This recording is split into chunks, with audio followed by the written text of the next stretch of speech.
Danny Hurley. Danny Hurley. Yeah, Okay. yeah. Head coach of University of Connecticut. University of Connecticut basketball coach has created a little bit of firestorm because he is now the top option for the Los Angeles Lakers. They're targeting him to take over their iconic program. And I guess when you look at this, right, you're talking Los Angeles Lakers, iconic franchise with iconic players, Kareem, Kobe, Magic, Shaquille O'Neal. Currently on the roster, they've got a top 15, top 10 player in Anthony Davis. Right. They have arguably the best player to ever play, arguably, in LeBron James, albeit aging, but Definitely still, arguably. but still playing at a tremendously high level. That's true. But here's the debate. There is some public debate as to whether or not Dan Hurley should take it. Because on the other side of that is Danny Hurley just completed March Madness, right? Won the championship in March. Oh, by the way, he won the year before that, so he won back-to-back. His current team going into next season, he's got a top 5 team. No one has won 3 championships in a row since John Wooden, like back in the 70s or something.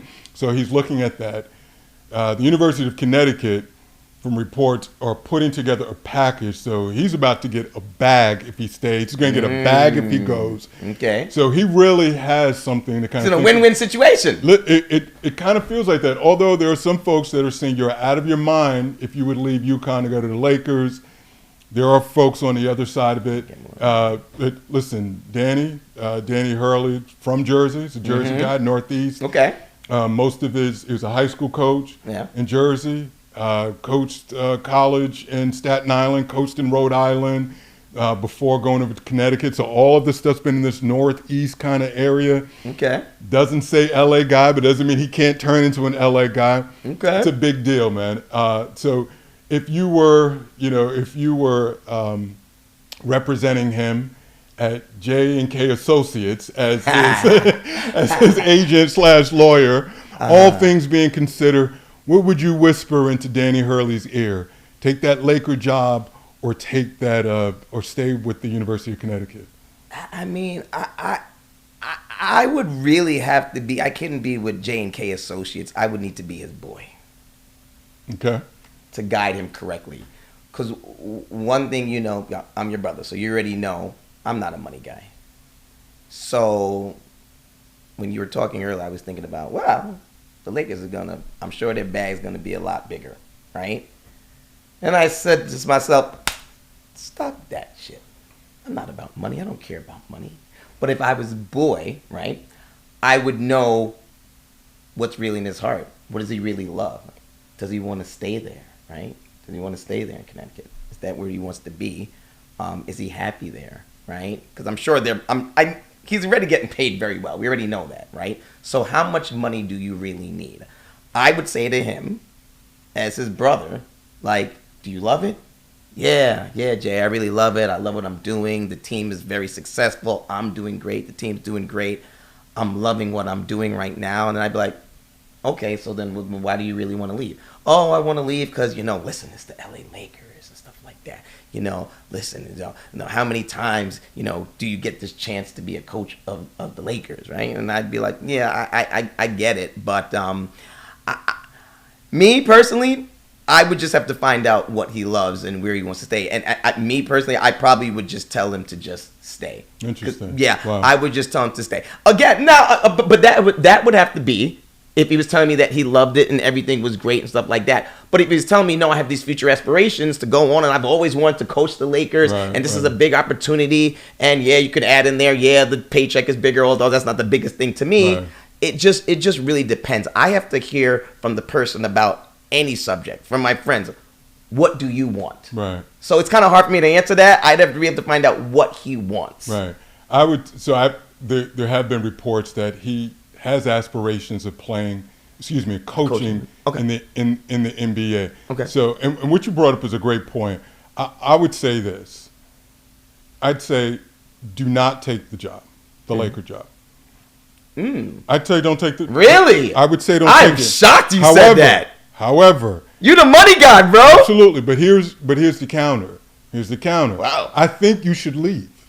I think you should leave for the NBA, just not the Laker job. Really? Yeah, he is considered one of the best basketball minds, regardless of what level, college, pros. Great basketball mind. His dad's in the Hall of Fame for all of those championships he won at St. Anthony's, who he himself put a number of players that played in the league, played for him. Mm-hmm. Danny himself, when he was coaching at St. Benedict's, put was it Tristan Thomas? I think he had J.R. Smith. So he's been around that. Yeah. I just don't think that's the best job for him. Is it true that the Lakers, they haven't had a coach for more than 3 years since Phil Jackson? Yeah, something like that. They've had something like, like some ungodly amount over the last 12 years or something like that. Well, and so the contract, as I understand it, from the Lakers would be long term, would have big buyouts and all this other stuff. So he would have some security should they decide to go in another direction. But what they view Danny as is also a signal to where the league itself is going. So the days of the big three, which Adam Silver, the commissioner, doesn't even like. And so the CBA and all of the kind of ancillary mechanisms around that is kind of pushing teams to go away from that. So we can't just win a championship by just trying to sign players. Right. You're going to have to draft well. You're going to have to develop and train. So if you see the league going in that direction, Danny Hurley's the kind of guy that you want over there.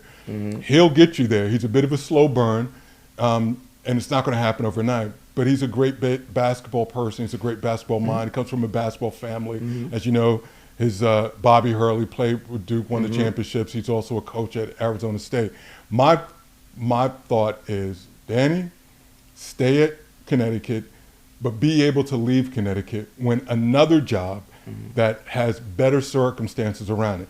If I'm Danny, I'm looking at this and saying, Anthony Davis certainly gets hurt a lot. He's incredibly good player, but he's got a history of getting hurt a lot, definitely. Although this last season did okay. LeBron is 1 season, maybe 2, right? And then what do you have?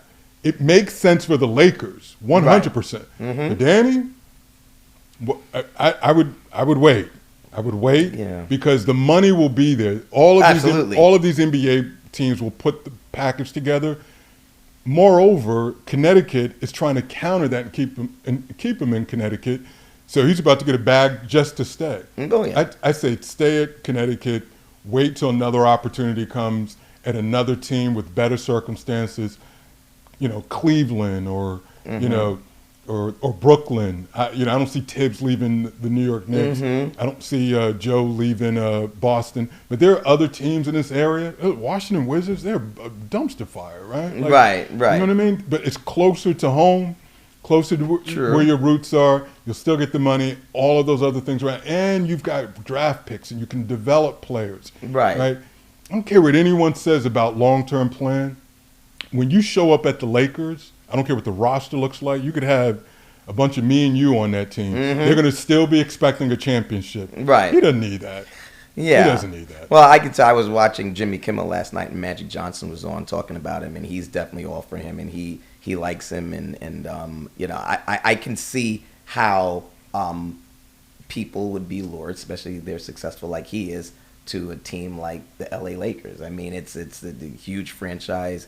Successful. They've had huge stars in there, but I've always said this, and I always thought this about the coaches. However good they are, it's great, but I've never felt like coaches won championships. Like people used to give props to Phil Jackson. He's the greatest coach, and all this stuff. Yeah, well, you had Jordan, right? You had Kobe, right? You had these people. I mean, I never believed that coaches won championships. I believe they help. Clearly, they help, right? Of course.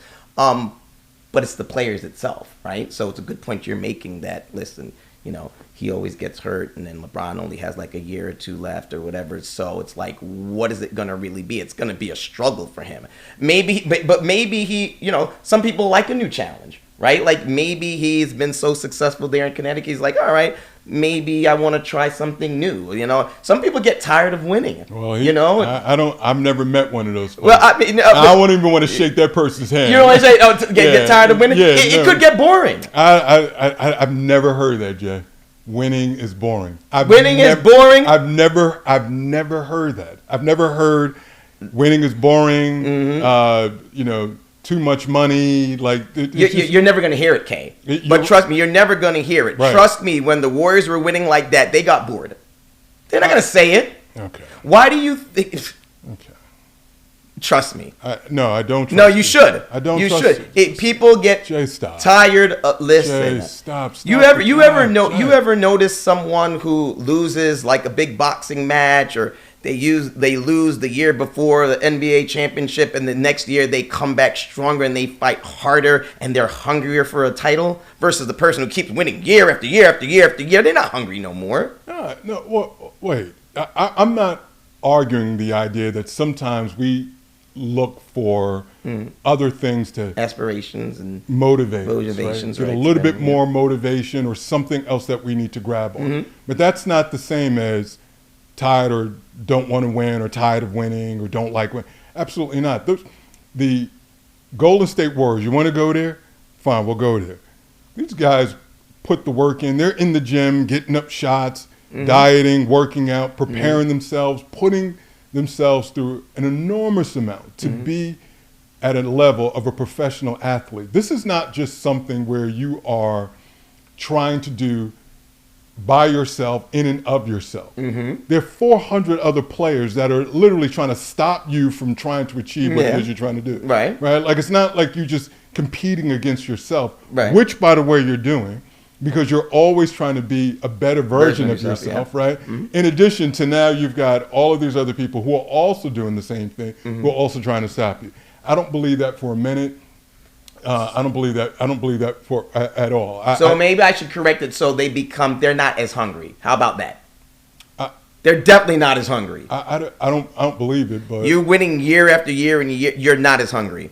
I don't. That's a fact. Yeah, how's that a fact? It's a fact. We got Draymond in your pocket. No, I'm just saying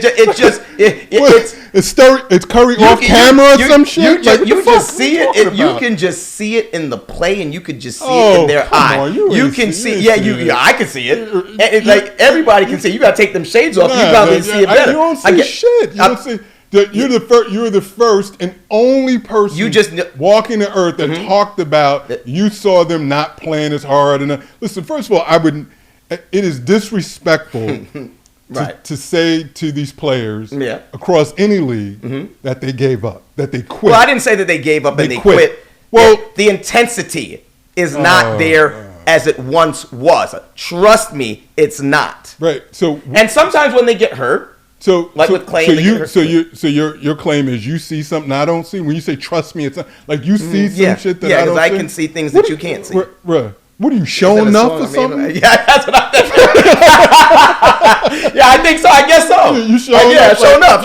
Yeah, exactly. Yeah, but man, get the hell out. I'm just saying. No, I just listen. I think they went up against better teams. Okay. Right? People are better. Yeah. Players get older. Like it is true. That happens, right? Yeah. It's not no sport belongs to the older folks, right? They lost. And that's what it is. I know we kind of went in a totally different direction, man. Well, but you with the hot takes, man. I'm just saying. At the end of the day, champions just don't want it as badly as they do if they continue to keep winning it. The hunger just dies a little bit. That's the moral of my story, bro.